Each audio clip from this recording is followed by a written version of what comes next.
आतंकी हमले की वकालत सुप्रीम लीडर कर रहे हैं। ईरान के सुप्रीम लीडर ने ट्वीट किया, हमने आपको दिखाया। खामनेई ने इजराइल की जो तकलीफ है, आज का जो दिन है वो तकलीफ का दिन है इजराइल के लिए, उसी तकलीफ पर नमक छिड़कते दिखाई दे रहे हैं खामनेई।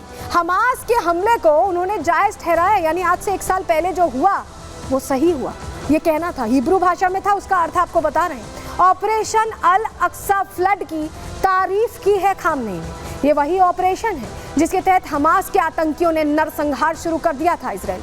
खामनेई ने सोशल मीडिया पर, जो हमने आपको पोस्ट दिखाया, हिब्रू भाषा जो कि इजराइल की भाषा है, यानी खामनेई ने इजराइल की ही भाषा में इजराइल को ही धमकी दी है। ऑपरेशन अल अक्सा फ्लड ने ज़ायोनी शासन को 70 साल पीछे ढकेल दिया है। खामनेई इस पूरे हमले को, इस पूरे अटैक को जस्टिफाई कर रहे हैं, सही ठहरा रहे हैं और कह रहे हैं कि जो हुआ था सब कुछ सही हुआ था। लेकिन आपको बताएं, मिसाइलें आखिर फेल क्यों हुई?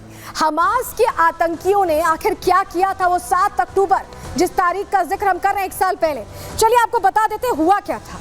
इजराइल की सुरक्षा भेज दी गई थी। जी हाँ, इजराइल को सबसे एडवांस देश माना जाता है, लेकिन इसके बावजूद सुरक्षा भेज दी गई और जो आतंकी थे, 7 अक्टूबर 2023 को हमास के आतंकियों ने सुरक्षा भेजकर शिन बेत और मोसाद जैसी जो एजेंसियां हैं वो बेखबर बनी रही और अटैक हो गया। हमास ने इजराइल पर करीब 2000 रॉकेट्स दागे थे। आप सोचिए, ईरान 181 में खुश हो रहा है, 2000 रॉकेट्स दागे गए थे और कहा गया ये जो 2000 रॉकेट्स भी है ना, ये ईरान ने ही दिए थे क्योंकि सारी सप्लाईज यहीं से जाती हैं। ये हमला सुबह करीब 7 बजे हुआ था। रॉकेट हमले की आड़ में जमीनी हमला भी शुरू हो गया था।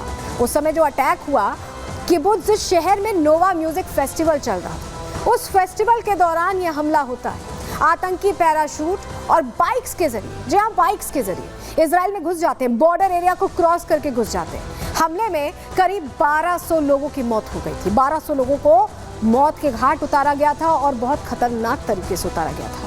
इजरायली खुफिया एजेंसियों की इसे सबसे बड़ी नाकामी माना गया, क्योंकि चाहे शिन बेत हो, चाहे मोसाद हो, ये कहा जाता था कि ये एजेंसियां हर जानकारी रखती हैं, लेकिन उस हमले की जानकारी इन एजेंसियों को नहीं लगी। ऐसे में इतना बड़ा नुकसान इजराइल का हुआ। इस बीच बड़ी खबर आ रही है, इसी से जुड़ी आपको बताएं, दक्षिणी लेबनान में आईडीएफ ने ग्राउंड ऑपरेशन तेज कर दिया। आईडीएफ ने नागरिकों से दक्षिणी लेबनान छोड़ने को कह दिया है। कहा है कि हमारी लड़ाई हिजबुल्लाह से है, नागरिकों से नहीं है।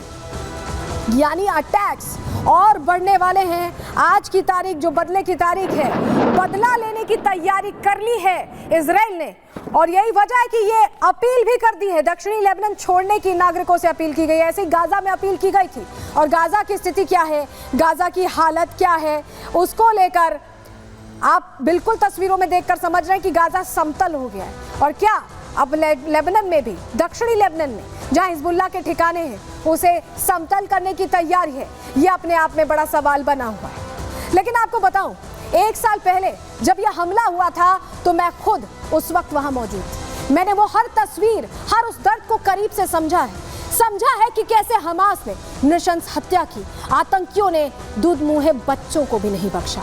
अपनी उस वक्त की रिपोर्ट आपको दिखा रहे हैं।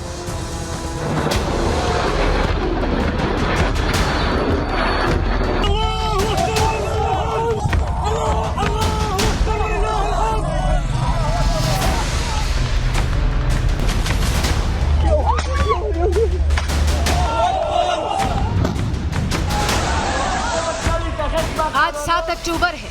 ये वो तारीख है जिसे इजराइल कभी नहीं भूल सकता। 1 साल पहले इसी दिन इजराइल को हमास ने वो जख्म दिया था, जिसका बदला आज भी इजराइल ले रहा है। इसे इजराइल के इतिहास के सबसे घातक हमलों में से एक माना जाता है। हमास ने दक्षिणी इजराइल में पहले तो हजारों रॉकेट दागे और फिर उसके लड़ाके पैराशूट और बाइक के जरिए बॉर्डर क्रॉस कर इजरायली सीमा में घुस आए। हमास के हैवानों ने इजराइल में घुसपैठ करके हैवानियत की सारी हदें पार कर दी। बॉर्डर पर तैनात सैनिकों की हत्या की, नोवा म्यूजिक फेस्टिवल में शामिल महिलाओं की अस्मत लूटी, बच्चों और लड़कियों का अपहरण कर लिया। आतंकियों के सामने जो भी आया उन पर अंधाधुंध गोलियां बरसाई गई। इस हमले में करीब 1200 लोगों की जान चली गई। हमास के हमले के बाद रिपब्लिक भारत की टीम इस बॉर्डर एरिया पर पहुंची थी, जहां से आतंकियों ने घुसपैठ को अंजाम दिया था। यही वो जगह है जहां से हमास के आतंकी आए थे। 70 की संख्या में आतंकी इसी फेंसिंग को तोड़कर आते हैं। आप देख पा रहे हैं मेरे उस पीछे की तरफ गाजा पट्टी है और इस फेंसिंग को तोड़कर 70 की संख्या में जब आतंकी घुसते हैं तो लगातार कत्लेआम मचाते हैं, नरसंहार करते हैं और लोग जब तक कुछ समझ पाते तब तक विनाश लीला शुरू हो चुकी थी। आक्रामकता इतनी ज्यादा थी कि लोगों के लिए समझ पाना मुश्किल था। और उसके बाद क्या होता है आपको पता है, वो दिन वो काली रात लोग भूल नहीं पा रहे हैं।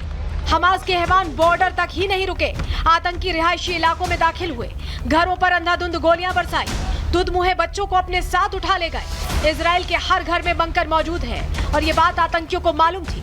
यही वजह है कि आतंकियों ने घरों पर रॉकेट लॉन्चर से अटैक किया था। आतंकियों ने अपनी क्रूरता की सारी हदें पार कर दी। देखिए किसी के जूते बिखरे पड़े, पूरा घर कैसे बिखरता नजर आ रहा है, किसी के कपड़े पड़े हैं और पूरे घर को आग के हवाले कर दिया गया। इनमें बच्चे भी थे, बड़े भी थे और ये विनाश लीला, ये तांडव लोग कुछ समझ नहीं पाए, वो भाग नहीं पाए। हमास ने जिस तरह का आतंक मचाया था उसके बाद से बॉर्डर एरिया छोड़कर इजरायली सुरक्षित जगहों पर चले गए थे। एक पूरा का पूरा शहर हमास की हिमाकत के चलते घोस्ट टाउन में तब्दील हो गया था। अंधेरा है इस घर में, पूरे घर को आग के हवाले किया गया और जो लोग अंदर मौजूद थे वो भी इसी के साथ जिंदा जले। ये हमास के जो आतंकी वो कितने हद तक क्रूर हैं, कितने बर्बर हैं, ये तस्वीरें बता रही हैं। ये जो अंधेरा है ये इस पूरे शहर में अब बस गया है, क्योंकि यहाँ अब कोई नहीं रहता, ना यहाँ कोई जिंदगी बसती। आगे आपको ले चलते हैं, अगले घर की भी तस्वीर। पूरा इलाका ऐसा ही है। आप पूरे इलाके पर नजर डालेंगे तो आपको इसी तरह के हालात दिखेंगे। देखिए एक और घर, मेरे विजय सुरेंद्र रावत आपको तस्वीर दिखा रहे हैं। ये मकान था, कभी यहाँ पर घर हुआ करता था, लोग रहते थे, लेकिन अब सिर्फ एक मकान है और किस तरह से जल चुका है ये आप तस्वीरों में देख रहे हैं। हमास के आतंकी अपने साथ कहर का पूरा सामान लेकर आए थे। आईडीएफ ने आतंकियों से हथियार का बड़ा जखीरा बरामद किया था। ये वो हथियार थे जिनसे बेगुनाह इजरायलियों की हत्या की गई, घरों को उजाड़ा गया, जश्न को मातम में बदल दिया गया। में हम आपको लगातार रॉकेट लॉन्चर्स की भी तस्वीरें दिखा रहे हैं। बड़ी संख्या में ये है और आप समझिए इन्हीं रॉकेट लॉन्चर से कैसे दहशत उन्होंने मचाई है। ये आप देखिए, इसको पकड़कर वो पहुंचते और उन इलाकों में जहां आम रहवासी रहते हैं वहां पर टारगेट करते और लोगों में डर का माहौल था। लेकिन अब यही लोग इंतकाम चाहते हैं कि आईडीएफ पूरी तरह से हमास का खात्मा करे, उन्हें गाजा से पूरी तरह साफ कर दे और उन्हें खत्म कर दे। और इसी पर नेतन्याहू काम कर रहे हैं। 7 अक्टूबर 2023 को हमास आतंकियों ने जिस जंग की चिंगारी को हवा दी थी उसे आज भी हिजबुल्लाह और हूती जैसे आतंकी संगठन भड़का रहे हैं। अपना अस्तित्व बचाए रखने के लिए इजराइल अपनी रक्षा के साथ ही लगातार अपने दुश्मनों पर हमले कर रहा है। Bureau report, Republic Bharat.